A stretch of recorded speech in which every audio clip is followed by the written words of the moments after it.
اعوذ باللہ من الشیطان الرجیم بسم اللہ الرحمن الرحیم وَإِذْ قُلْتُمْ يَا مُوسَىٰ لَن نُّؤْمِنَ لَكَ حَتَّىٰ نَرَى اللَّهَ جَهْرَةً فَأَخَذَتْكُمُ الصَّاعِقَةُ وَأَنتُمْ تَنظُرُونَ ثُمَّ بَعَثْنَاكُم مِّن بَعْدِ مَوْتِكُمْ لَعَلَّكُمْ تَشْكُرُونَ وَظَلَّلْنَا عَلَيْكُمُ الْغَمَامَ وَأَنزَلْنَا عَلَيْكُمُ الْمَنَّ وَالسَّلْوَىٰ كُلُوا مِن طَيِّبَاتِ مَا رَزَقْنَاكُمْ وَمَا ظَلَمُونَا وَلَٰكِن كَانُوا أَنفُسَهُمْ يَظْلِمُونَ وَإِذْ قُلْنَا ادْخُلُوا هَٰذِهِ الْقَرْيَةَ فَكُلُوا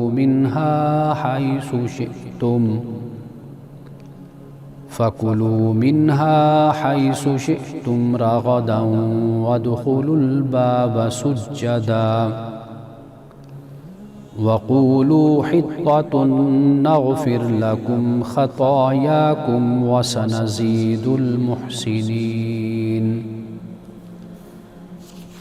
فَبَدَّلَ الَّذِينَ ظَلَمُوا قَوْلًا غَيْرَ الَّذِي قِيلَ لَهُمْ فَأَنزَلْنَا عَلَى الَّذِينَ ظَلَمُوا رِجْزًا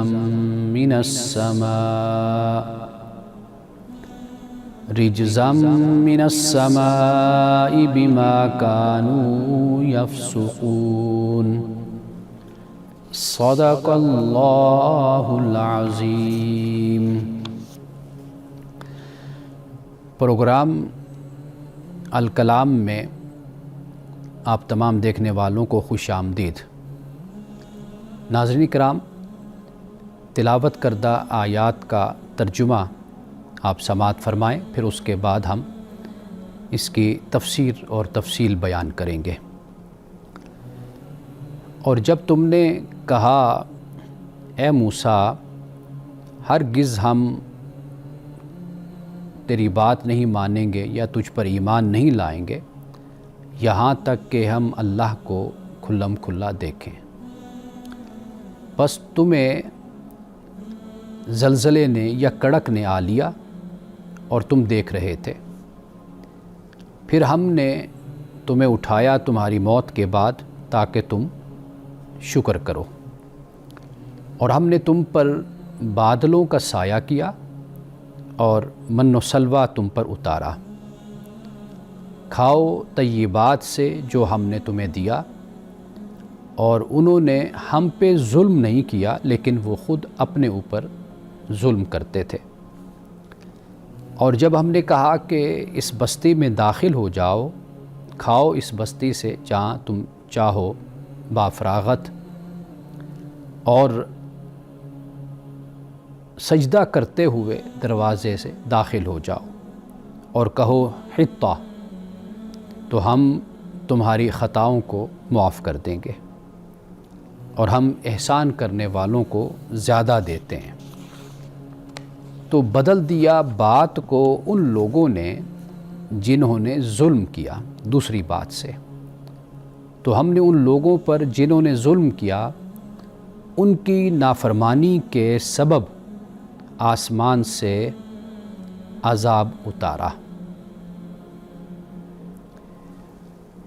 یہ آیات جن کی میں نے تلاوت کی اور ترجمہ آپ پیش کیا میں نے، یہ آیت نمبر 55 ہے، اور 55 سے آیت نمبر 59 تک 59 تک یہ میں نے ترجمہ آپ کے سامنے پیش کیا ہے۔ اب آئیے ذرا اس کی تفسیر کی طرف۔ جب تم نے یہ کہا ہے موسیٰ کہ ہم ایمان نہیں لائیں گے کہ جب تک ہم اللہ کو کھلم کھلا واضح طور پر اپنے سامنے ہم نہ دیکھ لیں، اب یہ اللہ کو دیکھنے کی درخواست حضرت موسیٰ علیہ السلام نے بھی کی تھی، اور یہی تقاضا جو حضرت موسیٰ علیہ السلام کے ساتھ 70 لوگ گئے تھے، انہوں نے بھی یہی تقاضا کیا تھا۔ لیکن ان دونوں تقاضوں میں فرق ہے۔ وہ فرق یہ ہے کہ حضرت موسیٰ علیہ السلام کا تقاضا ایسے تھا کہ جیسے حضرت ابراہیم علیہ السلام نے اللہ کی بارگاہ میں عرض کی تھی ربی ارنی کیف تحیی الموتیٰ، کہ مجھے دکھا کہ تو کیسے مردوں کو زندہ کرتا ہے۔ اللہ نے فرمایا اولم تؤمن، کیا تجھے ایمان نہیں اس بات پہ، تو مانتا نہیں؟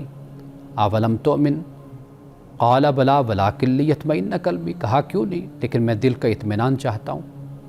تو حضرت موسیٰ علیہ السلام کی درخواست وہ بالکل ایک دوسرے پہلو سے ہے، اور جبکہ ان کا تقاضا صرف شک کی بنیاد پر ہے اور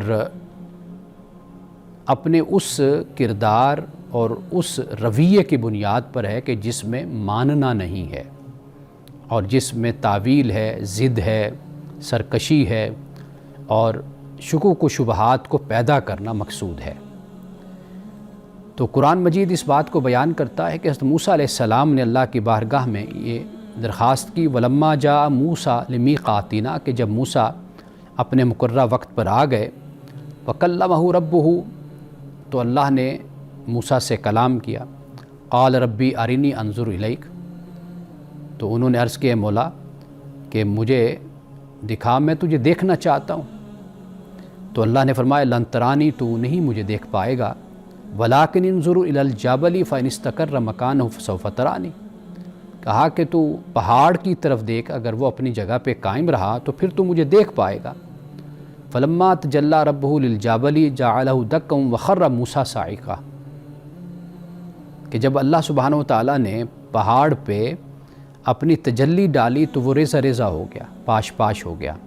حضرت موسیٰ علیہ السلام بے ہوش ہو کر گر پڑے۔ فلما افاق، جب ہوش آئی تو قال سبحانک تبت الیک وانا اول المؤمنین، کہا کہ تیری ذات پاک ہے اور میں نے تیری طرف رجوع کیا اور میں ایمان لانے والوں میں سب سے پہلے ایمان لایا۔ اب قوم کا جو مطالبہ تھا اسے بھی قرآن پاک نے بیان کیا کہ واختار موسیٰ، حضرت موسیٰ علیہ السلام نے 70 رجلا لمیقاتنا، اس مقررہ وقت کے لیے حضرت موسیٰ علیہ السلام نے 70 لوگوں کو چنا۔ فلما اخذتهم الرجفۃ، تو جب ان کو رجفہ نے لے لیا، اب صاعقہ کا لفظ بھی آتا ہے اور رجفہ کا لفظ بھی آتا ہے، جیسے قوم سمود پر عذاب آیا تو وہاں پر صاعقہ بھی ہے اور رجفہ بھی ہے۔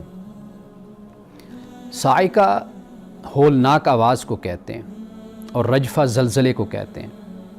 تو جب زلزلہ آتا ہے تو واقعی ایک ہولناک آواز ہوتی ہے۔ تو قرآن مجید نے کہیں پر صاعقہ اور کہیں پر رجفہ فرمایا۔ یہاں پہ جو ہم پڑھ رہے ہیں آیت نمبر 55 سورۃ البقرہ کی، یہاں پر صاعقہ کا لفظ آتا ہے، لیکن سورۃ الاعراف کی جو آیت میں نے آپ کے سامنے رکھی وہاں پر رجفہ کا لفظ آیا۔ تو لہٰذا مطلب ایک ہی بن جاتا ہے، یعنی اس کا نتیجہ ایک ہی ہے کہ جب ان کو رجفہ نے پکڑ لیا، قال رب لو شئت اہلکتہم من قبل وإیایا اتہلکنا بما فعل السفہاء منا، تو حضرت موسیٰ علیہ السلام نے عرض کی کہ اے میرے رب، کہ پہلے ہی ان کو تو ہلاک کر دیتا اگر تو چاہتا تو، اور مجھے بھی، لیکن کیا تو ان بیوقوفوں کے اس فعل کی وجہ سے کیا تو ہمیں ہلاک کرے گا؟ اور نہیں، یہ مگر تیری طرف سے ایک آزمائش، ایک امتحان ہے کہ جس میں ان لوگوں کو مبتلا کیا گیا۔ یہ قرآن پاک یہاں پر حضرت موسیٰ علیہ السلام نے بھی اللہ کی بارگاہ میں درخواست کی، گزارش کی۔ ان کا بھی تقاضا اور مطالبہ یہی تھا کہ جسے یہاں سورۃ البقرہ کی آیت نمبر 55 میں بیان کیا گیا کہ بھئی ہم تو نہیں ایمان لائیں گے اے موسیٰ تجھ پر، کہ جب تک ہم اللہ کو بالکل اپنے سامنے نہ دیکھ لیں، بے پردہ اور بے حجاب اور بالکل کھلم کھلا اپنے سامنے جب تک نہیں دیکھیں گے تو ہم ایمان نہیں لائیں گے تجھ پر۔ تو پھر ان کو صاعقہ نے لے لیا، وَأَنْتُمْ تَنْظُرُونَ، فرمایا کہ اس حال میں کہ تم دیکھ رہے تھے۔ اب اس کے بعد فرمایا کہ جب ان پر موت طاری ہو گئی تو پھر ان کو اللہ سبحانہ و تعالیٰ نے دوبارہ اٹھایا، اس لیے کہ تاکہ یہ شکر گزار بنے۔ اب یہ جو موت ہے میں اس پہ ذرا تفصیل کے ساتھ بات کرنا چاہتا ہوں، اس لیے کہ لفظ موت قرآن مجید میں مختلف معانی اور مختلف مفاہیم میں اس کو استعمال کیا گیا ہے۔ یعنی بنیادی معنی تو فنائے حیات ہے نا، زندگی کا خاتمہ ہے، انسان کے جسم سے روح کا جدا ہو جانا ہے، اس کو عربی میں موت کہتے ہیں۔ لیکن ہم یہ دیکھتے ہیں کہ استعاراتی اور مجازی طور پر یہ لفظ اور مختلف معانی میں بھی استعمال ہوا ہے، اور وہ معانی کیا ہیں، وہ مفاہیم کیا ہیں، ان پہ ہم بات کرتے ہیں، لیکن ایک وقفے کے بعد۔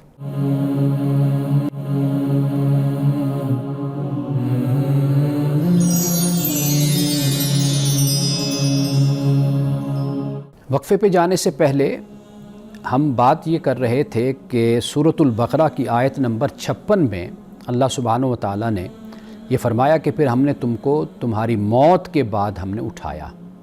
اب یہ جو موت کا لفظ ہے، یہ اصل تو اس کا معنی ہے جسم سے روح کا نکل جانا، لیکن یہ مجازی اور استعاراتی طور پر یہ مختلف اور معنی میں بھی اس کو استعمال کیا جاتا ہے۔ تو آئیے ذرا قرآن مجید سے ہم معلوم کرتے ہیں کہ یہ جو لفظ موت ہے یہ کن کن معنی میں استعمال ہوتا ہے۔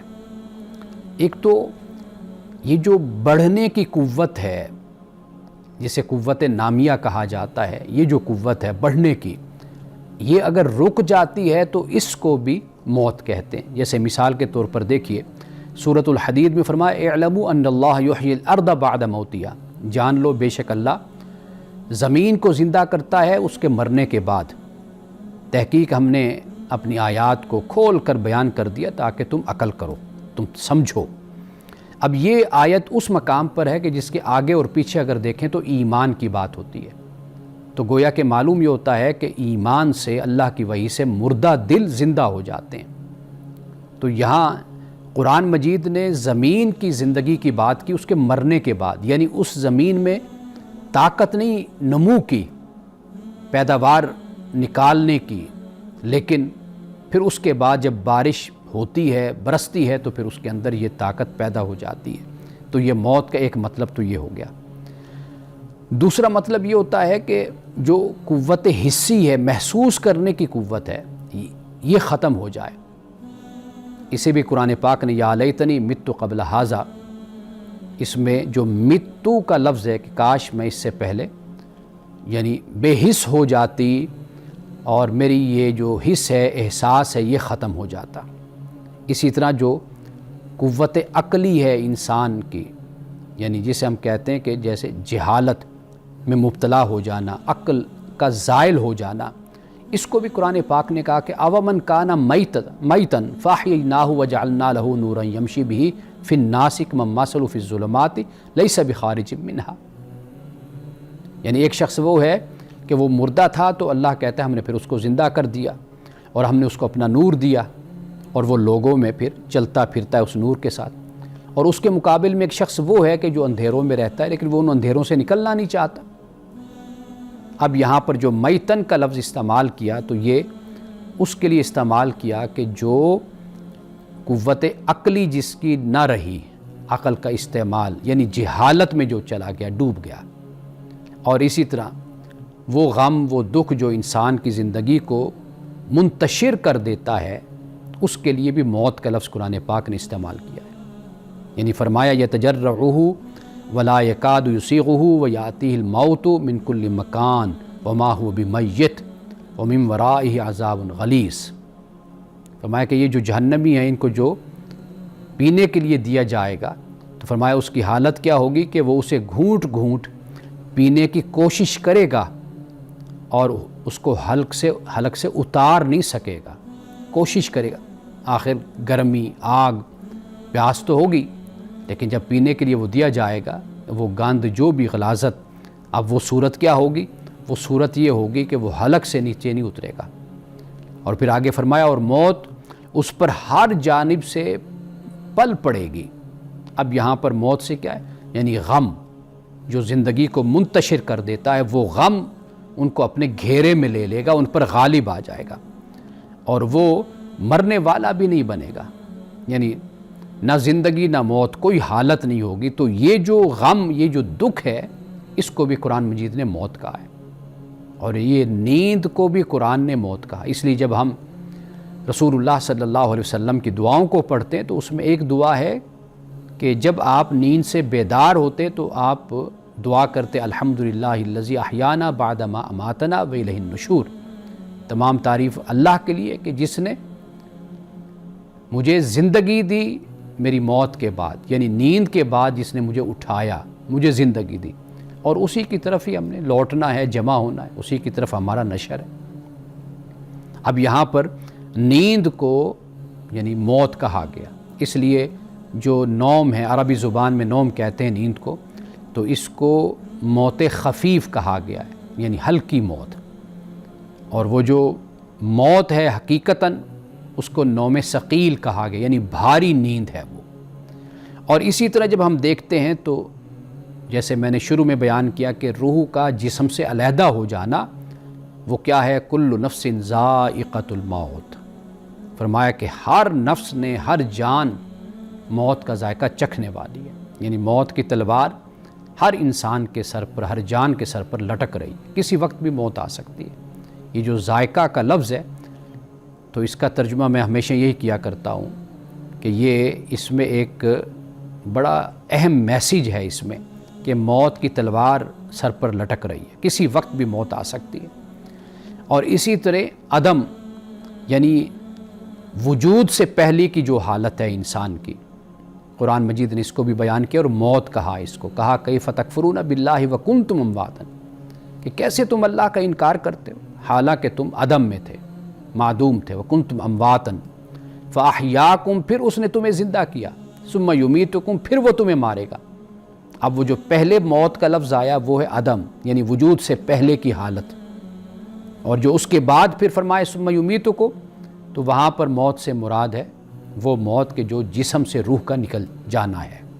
ثم یحییکم، پھر وہ تمہیں زندہ کرے گا قیامت کے دن، ثم الیہ ترجعون، اور پھر فرمایا کہ تم اس کے بعد اس کی طرف تمہیں لوٹایا جائے گا۔ یہ مختصر سی بات میں نے آپ کے سامنے رکھی کہ جس میں موت کا بیان ہو گیا کہ قرآن مجید موت کو کن کن معانی اور کن کن مفاہیم میں استعمال کرتا ہے۔ اب اس کے بعد اللہ سبحانہ و تعالیٰ نے یہ فرمایا کہ ہم نے تم پر بادلوں کا سایہ کیا اور من و سلوہ تم پر اتارا۔ اب یہ من و سلوہ کیا ہے؟ ایک ہے من اور ایک ہے سلوہ۔ من یہ جو درختوں پر ایک گوند سی جس کو کہتے ہیں وہ لگتی ہے، تو اس کو من کہا جاتا ہے، یا شبنم کی طرح قطرے کہ جو اگر انسان کھائے منہ میں لے تو وہ میٹھے ہوتے ہیں، تو اس کو من کہا جاتا ہے۔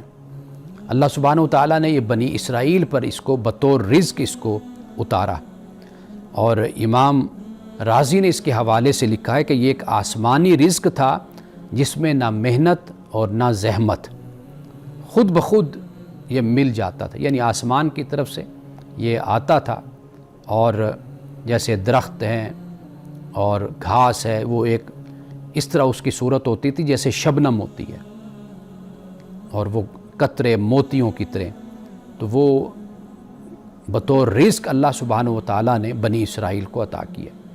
اور یہ جو سلوہ ہے تو سلوہ سے مراد اس وقت ایسے پرندے تھے کہ جو بٹیر کی طرح تھے، یعنی ان کی طرف غول کے غول آتے تھے جسے وہ پکڑتے تھے، اور یہ یعنی بہت اچھا رزق تھا جو ان کے لیے اس کا انتظام کر دیا گیا تھا۔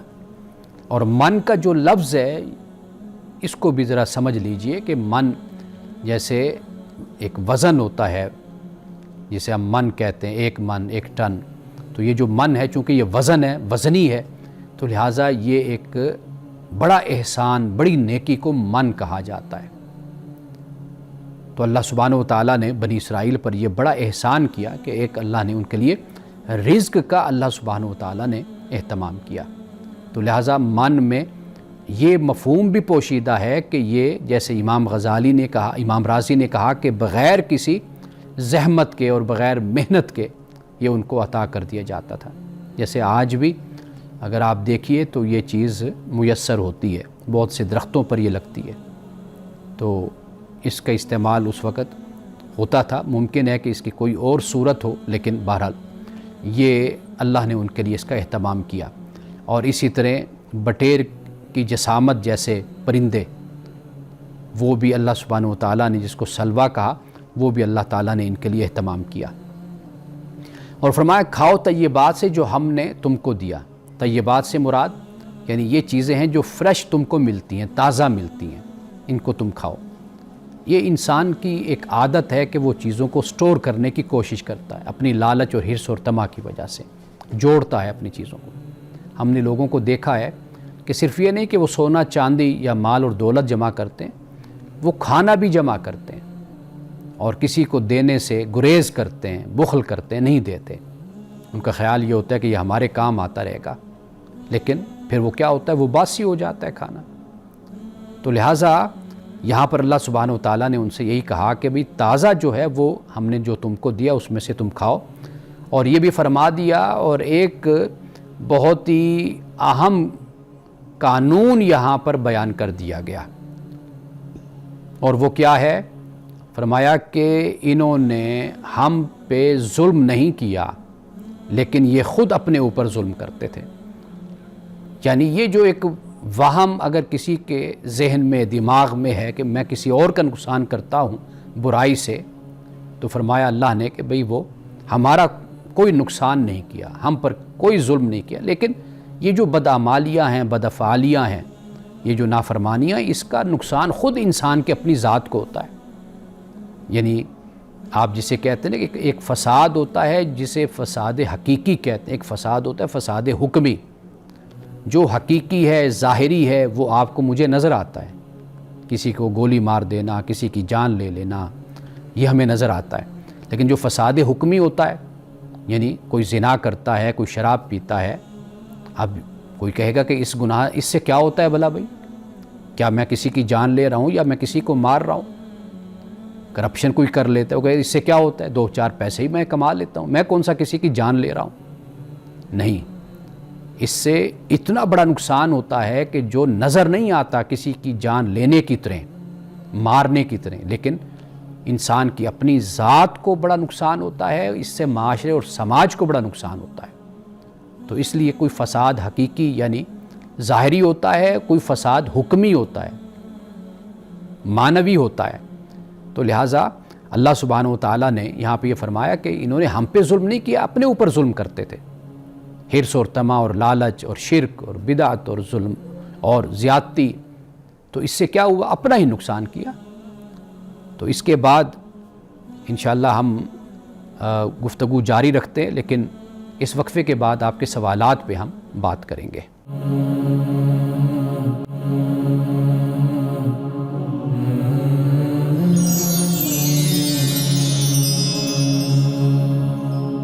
وقفے کے بعد دوبارہ آپ کی خدمت میں حاضر ہیں۔ آپ کی طرف سے بھیجا گیا ایک سوال لاوارث لاش کے حوالے سے ہے۔ کسی نے یہ پوچھا ہے کہ کسی کو لاوارث سمجھ کر دفن کر دیا گیا، اور وہ دفن ہو گیا تو پھر بعد میں ورثہ آ گئے، تو کیا اب ورثہ ایسا کر سکتے ہیں کہ لاش کو نکال کر لے جائیں؟ یعنی مثال کے طور پر جیسے اخبار میں کوئی اشتہار آ جاتا ہے اور لاوارث لاش میت کا فوٹو چھاپ دیتے ہیں، تو کسی اور شہر سے یا صوبے سے کوئی دیکھتا ہے تو وہ آتا ہے، اب اتنی دیر میں وہ اس کو دفنا چکے ہیں، تو اب کیا کرنا چاہیے؟ کیا وہ لے کر جا سکتے ہیں یا نہیں؟ دیکھیے، اگر کوئی اشد ضرورت ہو پھر تو لاش کو نکالا جا سکتا ہے، لیکن اگر کوئی ایسا مسئلہ نہیں ہے، یعنی مثال کے طور پر کتنے لوگ ہیں کہ جو ان کے رشتہ دار، ان کے بہن بھائی کسی اور شہر میں رہتے ہیں، وہ کسی اور شہر میں مدفون ہیں، بلکہ ایسے بھی ہیں دوسرے ملکوں میں مدفون ہیں، دفن ہیں۔ تو اگر کوئی ایسا مسئلہ ہے کہ جو واقعی یعنی اشد ضرورت ہے، تو وہاں پر تو یہ کام کیا جا سکتا ہے۔ لیکن دیکھیے، قرآن نے کہا کہ بنی آدم کو ہم نے باعزت بنایا ہے،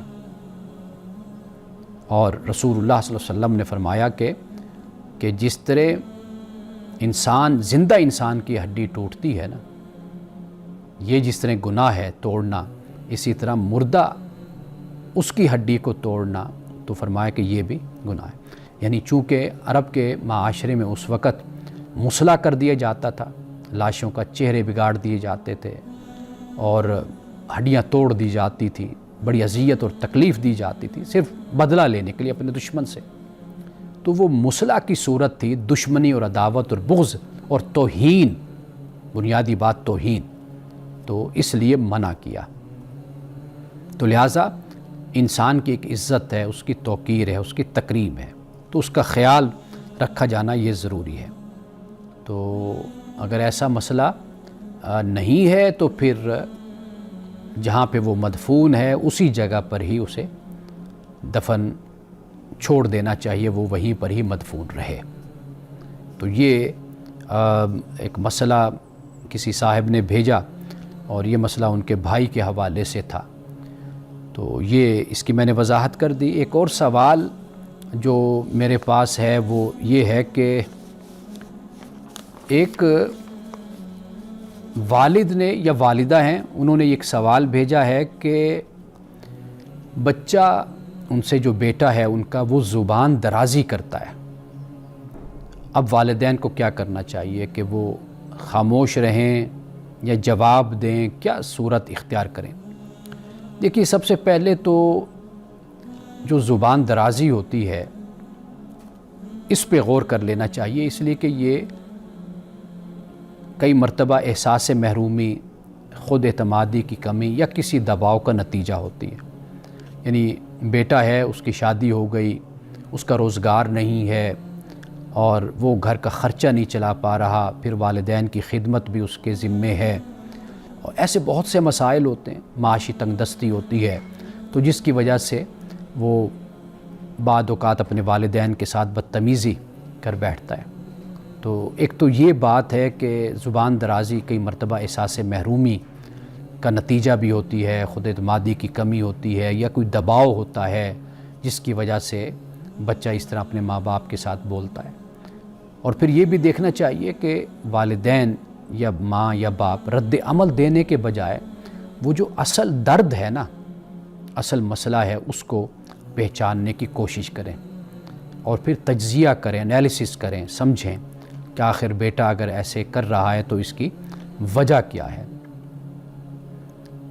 اور پھر ایک اور طریقہ یہ ہوتا ہے کہ جب ماحول پرسکون ہو جاتا ہے، بچہ اپنا جسے کہتے ہیں اپنی بھڑاس نکال بیٹھتا ہے، بول بیٹھتا ہے، تو پھر ایک کام ماحول میں یا کول ماحول میں پھر بیٹھ کر بچے سے بات کی جا سکتی ہے کہ بیٹا آپ کو کیا دکھ ہے، کیا مسئلہ ہے، آپ میرے ساتھ شیئر کریں، آپ مجھے بتائیں کہ آپ پریشان کیوں ہیں۔ اس طرح اس کا ایک تعلق، ایک ریلیشن آپ کے ساتھ قائم ہوگا، یعنی احساس تعلق جس کو کہتے ہیں نا، تو وہ آپ کے ساتھ اس کا جڑے گا۔ پھر وہ آپ جب اس ماحول میں بیٹھ کر بیٹے سے بات کریں گے تو آپ دیکھیں گے وہ پھوٹ پھوٹ کر رو پڑے گا، آپ کے سینے سے لگ کر، آپ کے گلے لگ کر۔ تو اس لیے اگر بچہ بد زبانی کرتا ہے، زبان درازی کرتا ہے یا اس طرح کی کوئی بات کرتا ہے تو سیدھا ان پر حملہ کرنے کے بجائے یا رد عمل دینے کے، بہتر لفظ یہی ہے کہ رد عمل دینے کے بجائے تو وہ برداشت کریں اور بہتر ماحول کی وہ انتظار میں والدین رہیں اور خوبصورت طریقے سے پھر اس مسئلے کو حل کرنے کی کوشش کریں۔ تو یہ بات یاد رکھیے کہ محبت اور حدود یہ دونوں ساتھ ہونی چاہیے، یعنی اگر محبت ہے، حدود نہیں ہے تو پھر بگاڑ پیدا ہوتا ہے، اگر محبت نہیں ہے، صرف حدود ہیں تو پھر بچہ بکھرتا ہے، ٹوٹتا ہے۔ تو اس بات کا آپ خیال رکھیے کہ آپ کا بچہ، آپ اس کو محبت بھی دیں اور اس محبت کے ساتھ احساس بھی دیں، اور پھر ایک لیمیٹیشنز وہ بھی ان بچے کے سامنے رکھیے، تو پھر یہ مسئلہ بہت آسانی سے حل ہو جائے گا۔ ورنہ پھر اولاد یہ شکوہ کرتی ہے کہ ماں باپ میرا دکھ نہیں سمجھتے اور انہیں میرا احساس نہیں ہے کہ میں کتنا پریشان ہوں، حالانکہ پریشانی اس نے کوئی ذکر نہیں کی ہوتی، وہ صرف بد زبانی کرتا ہے، پریشانی نہیں بتاتا۔ پریشانی والدین اس سے پوچھیں، ایک بہتر ماحول میں بیٹھ کر، سازگار ماحول میں، تو وہ پھر اپنا دکھ، اپنی پریشانی اور اپنا مسئلہ پھر بتائے گا۔ تو اس طریقے سے قربت بڑھے گی اور دوری کا خاتمہ ہوگا۔ جو یہ والد یا باپ یا ماں دوسروں کو جا کر بتاتے ہیں کہ بھئی ہماری اولاد بڑی نافرمان ہے، بد زبان ہے، یا ہمارے ساتھ ایسا برا سلوک کرتی ہے، دوسروں کو بتانے کے بجائے اولاد کے ساتھ ہی اپنے مسئلے کو شیئر کریں، اولاد آپ کے ساتھ کرے، تو اس طریقے سے بہتر حل تک آپ دونوں مل کر پہنچ سکتے ہیں۔ وقفے کے بعد آپ کے مزید سوالات پہ ہم بات کرتے ہیں۔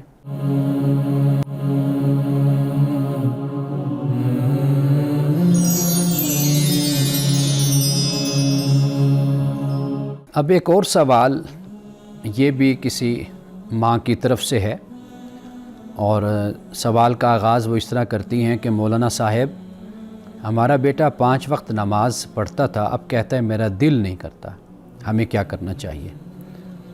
ایک تو یہ مولانا صاحب یا مفتی صاحب، تو میں تو نہ مولانا ہوں نہ مفتی ہوں، میں ایک طالب علم ہوں دین کا، اور اسی حیثیت سے اپنے آپ کو میں پیش بھی کرتا ہوں۔ تو عرض یہ ہے کہ جو آپ کا سوال ہے یہ بہت اہم سوال ہے، اس لیے کہ نماز اللہ سبحانہ و تعالیٰ نے جو عبادات مسلمانوں پر فرض کی ہیں ان میں سے ایک نماز بھی ہے۔ اب معاملہ یہ ہے کہ بیٹا ہے، بالغ ہے، عاقل ہے، بڑا ہے، تو اسے اگر آپ غصے سے کہیں گے، ڈانٹیں گے، حکم دیں گے تو ممکن ہے وہ سرکشی کا مظاہرہ کرے اور بالکل ہی بدک جائے، بھاگ جائے۔ تو بہتر یہی ہے کہ پھر حکمت کے ساتھ بچے کو، بیٹے کو آپ سمجھائیے۔ یعنی سب سے پہلی بات یہ کہ بغیر تنقید کیے وجہ جاننے کی کوشش کریں کہ آخر اس کی وجہ کیا ہے کہ بیٹا آپ کا نماز کیوں نہیں پڑھ رہا۔ یہ سب سے پہلی بات، اس لیے کہ جب آپ تنقید کریں گے تو پھر گویا کہ آمنے سامنے کھڑے ہو جائیں گے۔ تو تنقید کے بجائے وجہ کو آپ تلاش کریں۔ دوسری بات یہ کہ کھل کر بات چیت بچے کے ساتھ آپ کریں، کیا مسئلہ ہے، کیا وجہ ہے، ایک فرینڈلی ماحول میں۔ اور تیسری بات یہ کہ محبت کے پہلو سے نماز کا ذکر کریں۔ یعنی جیسے میں نے کسی وقت بات کی تھی کہ اللہ تعالیٰ سے ملاقات، اللہ سے ملنا، اس کا اشتیاق، اس کا شوق، یعنی بچے کو جو دین کا، محبت کا پہلو ہے وہ آپ اس کے سامنے اجاگر کیجئے کہ نماز کیا ہے، یہ اللہ سے ملاقات ہے۔ اور جو ایمان کا بیج ہوتا ہے نا، یہ ہمیشہ محبت سے لگتا ہے، یعنی اس کو محبت کا پانی دیجئے تو یہ پھر اگتا ہے، تناور درخت بنتا ہے۔ اگر نفرت کا پانی دیں گے، نفرت کی بات کریں گے تو ایمان مضبوط نہیں ہوگا۔ حکمت سے بات کیجئے۔ اور پھر یہ کہ سزائیں نہ ذکر کریں۔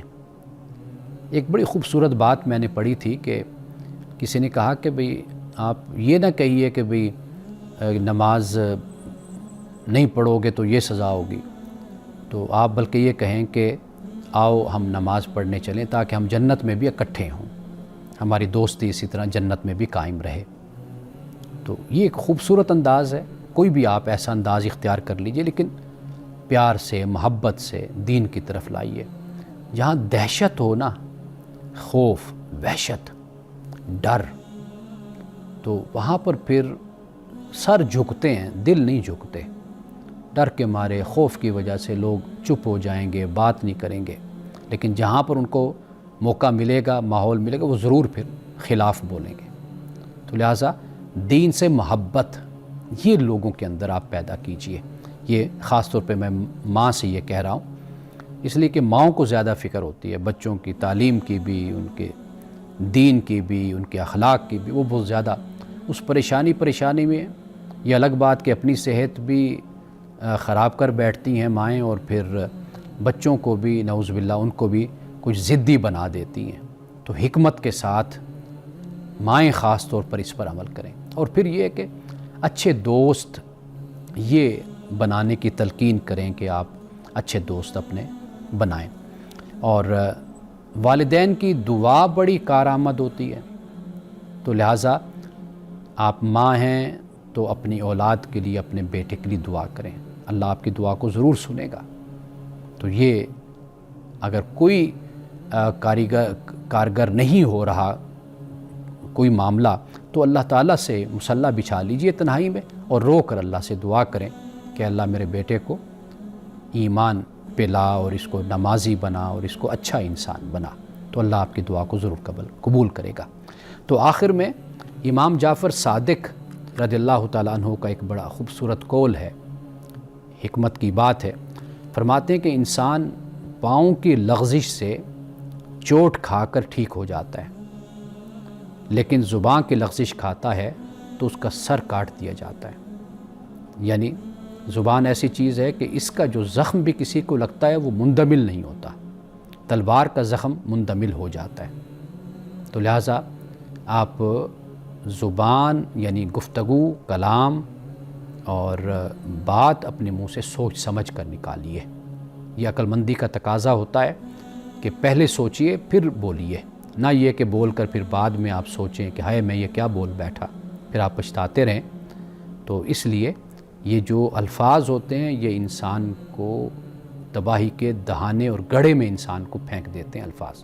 رسول اللہ صلی اللہ علیہ وسلم نے فرمایا کہ ایک ہی کلمہ ہوتا ہے، بات ہوتی ہے، اسی کی وجہ سے انسان جنت کے قریب ہو جاتا ہے، اور ایسی بات منہ سے کئی دفعہ نکال بیٹھتا ہے کہ جہنم کے قریب ہو جاتا ہے، جنت سے دور ہو جاتا ہے۔ تو لہٰذا اپنی گفتگو، اپنے الفاظ اور اپنے کلام پر غور کیجئے اور پھر اس کے بعد دوسروں کے سامنے کوئی اپنی بات رکھیے۔